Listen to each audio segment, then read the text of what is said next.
सकता हूँ मैं? मेरा नाम सीए दर्शित जैन है, आगरा से आया हूँ। जैन साहब नमस्ते, क्या कर रहे हैं आप? मेरा सीए कंप्लीट हो चुका है। सीए कंप्लीट कर चुके हैं, और आप? वी और both are chartered accountant, we are from Agra. आपका नाम? सीए शुभम जैन। जैन। मैं दोनों लोगों को अंदर बुलाना चाहता, बहुत बहुत तुक की बात है कि मुझे मिल गए, लेकिन अगर आप दोनों ना भी होते तो कोई फर्क नहीं पड़ना था, मैं पूरी बातचीत कर सकता था। जी मैं आपसे बात, दोनों चार्टर्ड अकाउंटेंट हैं, जैन समुदाय से आते हैं, छोटी सी एक कम्युनिटी है, कम्युनिटी इन द सेंस की अकलियत में गिने जाते हैं, अल्पसंख्यकों में गिने जाते हैं, लेकिन इस देश की जो अर्थव्यवस्था है उसकी रीढ़ के यही सबसे मजबूत शिखर भी हैं, जो मैं कहना चाहूंगा कि आप अपनी बात कहें जरूर। आपने जो मुद्दा उठाया उसके लिए जैन समाज की तरफ से धन्यवाद है।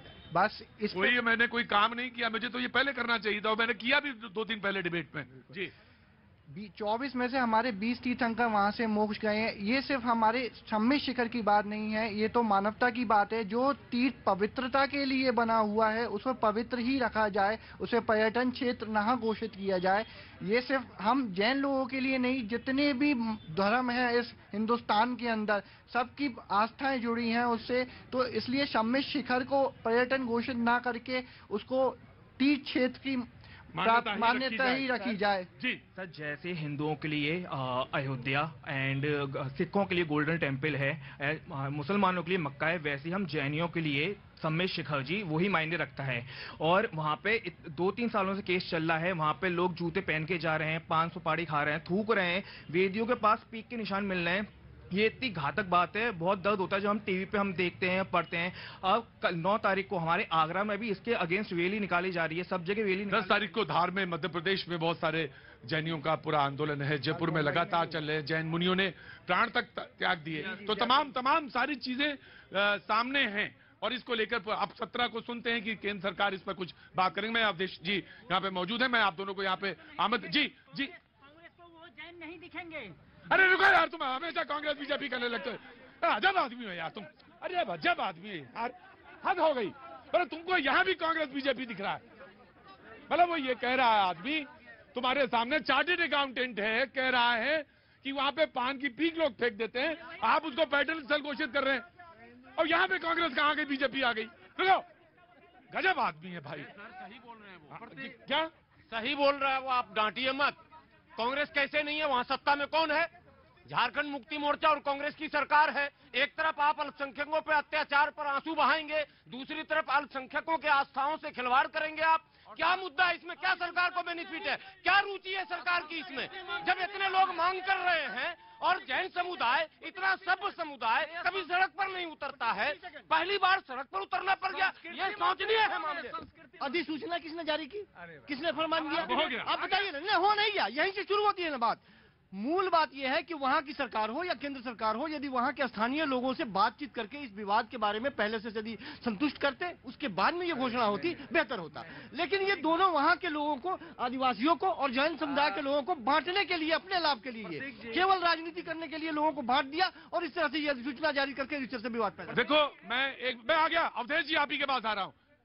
मैं जनता से तो कुछ भी कह सकता हूं, लेकिन इनका क्या करें, ये बहुत पढ़े लिखे लोग हैं,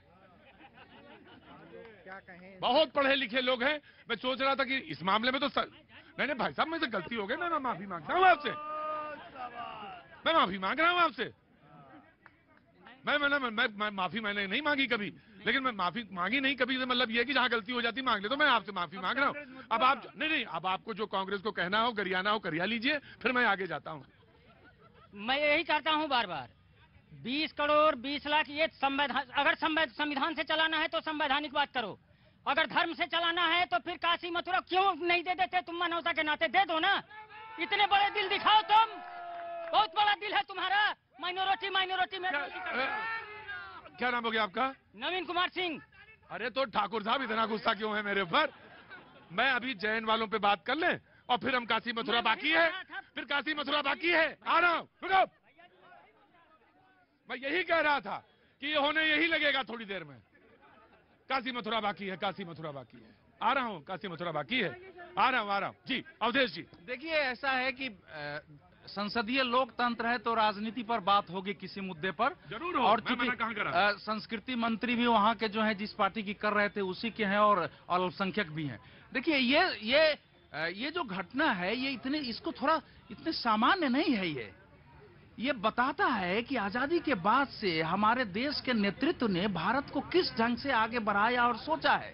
सम्मेद शिखर के बारे में फाहियान लिखता है कि मैं जब वहां गया तो मैं देखिए साहब सुनिए, उसकी ऐतिहासिकता, उसकी अपनी विरासत को समझने के लिए थोड़ा सा आपको बेचैन होना चाहिए उसके लिए। जी नहीं, ये सब पूरा देश सुने तो कहता है कि मैंने पहली बार अपने जीवन में बाघ और बकरी को एक साथ पानी पीते और खेलते देखा।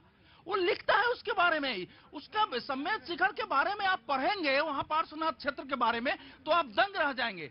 और मैं दूसरा अभी ये कह रहा हूँ, ये जैन समाज की केवल लड़ाई नहीं है। मैं ये कह रहा हूँ कि ये संपूर्ण भारत के अस्तित्व की पहचान, क्योंकि हमारे यहाँ देखिए दुनिया के दूसरे धर्म ने क्या कहा है मैं नहीं जानता हूं, लेकिन हिंदू धर्म के साथ जैन धर्म हो, बौद्ध धर्म हो, सिख धर्म हो, उसने कहा है कि मनुष्य पैदा लिया है केवल एक चीज के लिए और उसी को हम भुला दिए हैं कि जन्म जन्मांतर से हमको मुक्ति हो और मोक्ष हो।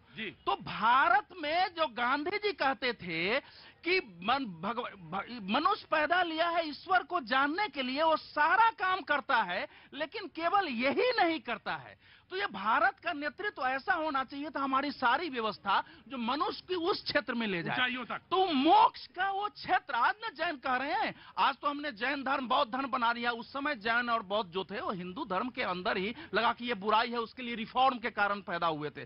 तो वहां साधु संत राजा महाराजा अंतिम समय में देश भर से, उस समय तो विश्व कहा जाता था, उस विश्व के बारे में वो कहता है फाहियान की लोग आकर के वहां तपस्या कर रहे हैं मोक्ष के बारे में। मैं झारखंड सरकार क्या करने जा रही है? केंद्र सरकार की कोई भूमिका नहीं है क्या इसमें?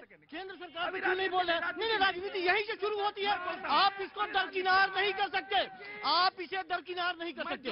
केंद्र आपको नहीं बोलना है क्योंकि आप फाहियान की बात कर रहे हैं, इसलिए आप विनम्रता के साथ कह सकते हैं। आप ना बोलो ना। आप इस बात को दरकिनार नहीं कर सकते कि केंद्र सरकार ने अधिसूचना जारी की थी। यदि वो जगह या वो नाम नहीं होता उसमें तो आज वहां राज्य सरकार इस तरह से कदम नहीं उठाती।